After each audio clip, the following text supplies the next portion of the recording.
Notre secours est dans le nom du Seigneur qui a fait le ciel et la terre. C'est votre 2e jour dans le Lévitique. Ça va? Vous survivez? Alors, nous allons continuer de vous faire rêver pour rentrer dedans. Je vous ai dit, la pédagogie étant l'art de la répétition, que le Lévitique avait son importance. Il était au centre de la Torah, qui est la partie la plus importante de l'Ancien Testament. Il permet à Moïse, qui était à l'extérieur de la tente, de rentrer à l'intérieur et à travers Moïse, tout Israélite de pouvoir rencontrer Dieu, et à travers tout Israélite, c'est de vous dont il est question. Je vous ai dit aussi que la porte d'entrée du Lévitique était le sacrifice et qu'à travers le sacrifice, on parlait d'autre chose que du sacrifice, mais de vous.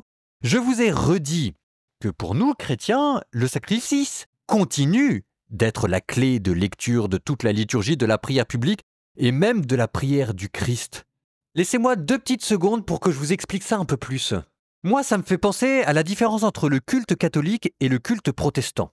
Le culte protestant, en tout cas c'est comme ça que je me l'imagine, c'est de la musique moderne avec des prédications enflammées, et c'est vrai que ceux auxquels j'ai participé, c'était ça. Bon, je suppose qu'il y en a peut-être d'autres, et je suppose aussi que tous les cultes protestants ne sont pas enflammés, qu'il y en a aussi des mauvais. Le culte catholique, lui, certainement, je pense, est plus austère, même s'il il y a des messes avec des groupes de musique moderne et puis des prédications enflammées, mais la porte d'entrée est certainement plus austère, parce que la porte d'entrée, c'est ni la prédication ni la musique, c'est le sacrifice, quelque chose que l'on offre. Et même si je trouve que les cultes protestants sont par bien des aspects extrêmement édifiants, je peux pas m'empêcher de me dire qu'il manque quelque chose. Qu'on s'est arrêté précisément à l'entrée de la tente de la rencontre et qu'on n'était pas allé à l'intérieur. Parce que pour pénétrer à l'intérieur de la tente de la rencontre, la pédagogie liturgique, celle de l'Ancien Testament, c'est le sacrifice. Et cette pédagogie, c'est celle-là qu'a repris le Nouveau Testament à travers la communion, le rite de la communion. Alors oui, le sacrifice chrétien, c'est celui de la charité. Mais cette charité, précisément, vous l'avez inscrite dans votre corps, et c'est ce corps-là que vous offrez à Dieu en essayant d'imiter par cela même le sacrifice que Jésus a fait. C'est notre manière de rentrer à l'intérieur du sacrifice de la croix, à l'intérieur de la tente de la rencontre. Alors, oubliez 2 secondes ce que je viens de vous dire sur les différences catholiques-protestants. Vous êtes d'accord, vous n'êtes pas d'accord. Le but n'est pas là. Le but était juste de vous donner un exemple pour essayer de vous faire sentir ce que je pressens être l'importance du Lévitique et du culte chrétien. La porte d'entrée du culte chrétien, c'est le sacrifice. Alors c'est sûr que ces sacrifices dans le Lévitique, ils ne sont pas parfaits, mais il ne faudrait pas que ça vous empêche de rentrer dans ce que ça signifie, la symbolique du sacrifice.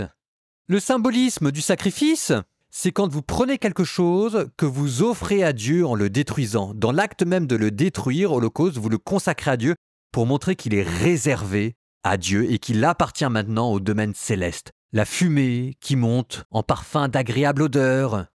Offrir en renonçant, c'est la notion de gratuité qu'il y a dans la charité. En prenant sur une partie de votre bétail, c'est la notion d'effort pour montrer que ça vous coûte les entrailles qui sont le lieu de vos pensées et de vos émotions. Mais c'est pour ça que moi j'essaye de vous faire rêver, pour que vous puissiez vivre le texte, et en le vivant, que vous rentriez dans cette fichue tente de la rencontre où Dieu vous attend, parce que pour l'instant vous êtes comme avec Moïse à l'extérieur. Il va bien falloir, si jamais vous voulez repartir dans le désert en terre promise, Nombre chapitre 1 verset 1, que vous arriviez à l'intérieur. Voilà. Dans Lévitique chapitre 5, il va être encore question des sacrifices que l'on fait pour réparer ses étourderies et ses fautes. Donc voilà la clé de lecture que je vous propose pour aujourd'hui. Il y avait la trame narrative, il y avait le symbolisme, et maintenant c'est la puissance de votre imagination. Écoutez, la clé de lecture, c'est Saint Ignace de Loyola, ses principes pour faire de la Lectio Divina. Vous voulez méditer l'évangile, Saint Ignace vous dit « Revivez la scène de l'intérieur », en imaginant que vous êtes un personnage dont il est question. Vous voulez revivre le Lévitique, vous direz Saint Ignace, « Revivez la scène de l'intérieur ». Imaginez que vous êtes un Hébreu. Devant vous, il y a Aaron et vous venez de lui apporter une pièce de votre bétail pour qu'il l'offre en sacrifice. Alors vous me direz, mais moi je ne sais pas du tout à quoi ça ressemblait, cette tente de la rencontre et même le temple de Jérusalem, j'y ai pas été. Et puis moi ce qui m'intéresse, c'est Jésus.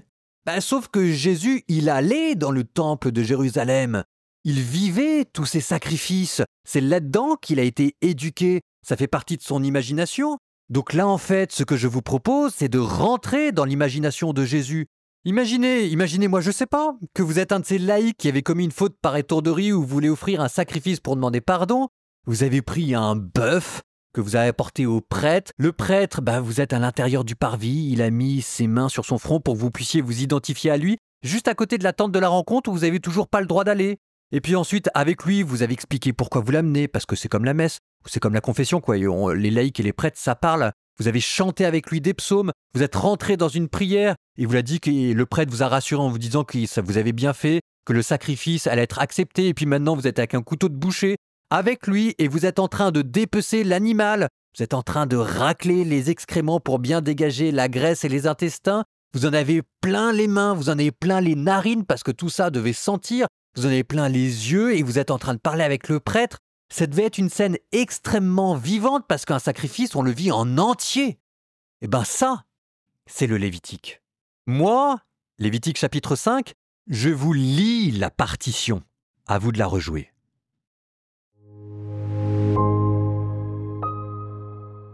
Si un homme commet une faute parce qu'il a entendu l'appel solennel à témoigner et que, ayant été témoin direct ou ayant vu ou ayant eu connaissance des faits, il ne se présente pas comme témoin, il portera le poids de son péché. Ou si un homme touche quoi que ce soit d'impur, cadavre de bête sauvage impur, cadavre d'animal domestique impur, cadavre de bestiole impure, même si le fait lui échappe, alors il devient impur et coupable. Ou s'il touche une impureté humaine parmi toutes celles qui rendent impures, et qu'il le fasse sans s'en rendre compte, alors qu'il en connaît le caractère impur, il devient coupable.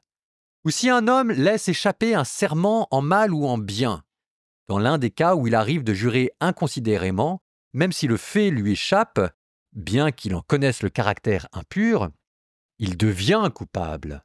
Et si un homme devient coupable dans l'un de ces cas, il reconnaîtra publiquement la faute qu'il a commise. Il se présentera en coupable devant le Seigneur, et il amènera pour son sacrifice, à cause de la faute commise, une femelle de petit bétail, brebis ou chèvre, comme sacrifice pour la faute. Alors le prêtre accomplira sur lui le rite d'expiation pour sa faute. Mais si l'homme n'a pas les moyens de se procurer une tête de petit bétail, il amènera au Seigneur en sacrifice de réparation pour la faute commise 2 tourterelles ou 2 jeunes pigeons, l'un en sacrifice pour la faute et l'autre en holocauste.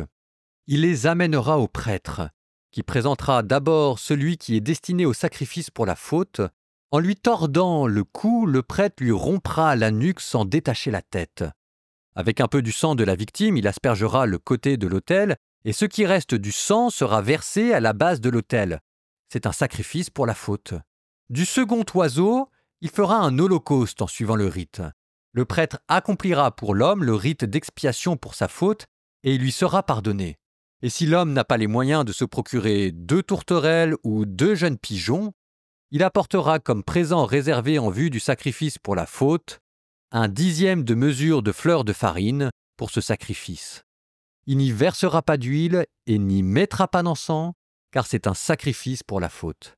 Il l'apportera au prêtre. Le prêtre en prendra une pleine poignée, il la fera fumer à l'autel en témoignage, comme nourriture offerte pour le Seigneur. C'est un sacrifice pour la faute. Le prêtre accomplira pour l'homme le rite d'expiation pour la faute qu'il a commise en l'un de ces cas, et il lui sera pardonné. Le prêtre aura sa part, comme pour l'offrande de céréales. Le Seigneur parla à Moïse et dit : « Si un homme se rend infidèle en commettant une faute par inadvertance contre les droits sacrés du Seigneur, il fera venir devant le Seigneur à titre de réparation un bélier sans défaut pris dans le troupeau, à évaluer en cycle d'argent au taux du cycle du sanctuaire pour le sacrifice de réparation. Ce dont il a frustré le sanctuaire, il le remboursera en y ajoutant 1/5 et il le remettra au prêtre. Alors le prêtre accomplira pour lui le rite d'expiation avec le bélier du sacrifice de réparation, et il lui sera pardonné. Si un homme commet une faute faisant sans le savoir l'une des choses défendues par les commandements du Seigneur, et qu'il devienne ainsi coupable, il portera le poids de son péché. Il amènera au prêtre un bélier sans défaut de son troupeau, selon la valeur fixée pour le sacrifice de réparation. Le prêtre accomplira pour lui le rite d'expiation pour la faute commise par inadvertance, et il lui sera pardonné. C'est un sacrifice de réparation. Le coupable doit vraiment faire réparation envers le Seigneur. Le Seigneur parla à Moïse et dit : « Si un homme commet une faute et se rend infidèle envers le Seigneur, soit en mentant à l'un de ses compatriotes à propos d'un objet reçu en dépôt, d'un objet emprunté ou d'un objet volé, soit en exploitant son compatriote, ou encore si, ayant trouvé un objet perdu, il ment à son propos. Et si de plus il prononce un faux serment au sujet de l'une de ses actions qui sont des fautes, puisqu'il a commis une faute et qu'il est coupable, il rendra ce qu'il a volé, ou ce qu'il a extorqué, ou ce qui lui a été confié en dépôt, ou l'objet qu'il a trouvé, ou toute chose pour laquelle il a prêté un faux serment. Il le restituera dans sa totalité, en y ajoutant un 5e. Il le remettra le jour où sa culpabilité sera connue. Puis il fera venir devant le prêtre, comme sacrifice de réparation envers le Seigneur, un bélier sans défaut de son troupeau, selon la valeur fixée pour le sacrifice de réparation. Le prêtre accomplira pour l'homme le rite d'expiation devant le Seigneur, et il lui sera pardonné, quelle que soit la faute dont il s'est rendu coupable.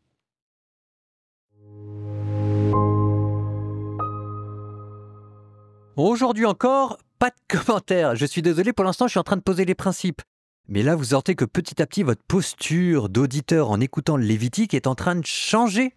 Et c'est déjà pas mal. Après, on pourra rentrer dans les détails, mais j'ai pas encore tout dit. Pour l'instant, j'essaye de vous faire rêver, de vous montrer les enjeux. Après, on les explorera. En attendant, transition poétique. Psaume 10. Auprès du Seigneur, j'ai mon refuge. Comment pouvez-vous me dire, oiseaux, fuyez à la montagne ? Voici que les méchants tendent l'arc. Ils ajustent leurs flèches à la corde pour viser dans l'ombre l'homme au cœur droit. Quand sont ruinées les fondations, que peut faire le juste ? Mais le Seigneur dans son temple saint, le Seigneur dans les cieux où il trône, garde les yeux ouverts sur le monde. Il voit, il scrute les hommes. Le Seigneur a scruté le juste et le méchant, l'ami de la violence. Il le hait. Il fera pleuvoir ses fléaux sur les méchants. Feu et soufre et vent de tempête, c'est la coupe qu'ils auront en partage. Vraiment, le Seigneur est juste. Il aime toute justice, et les hommes droits le verront face à face.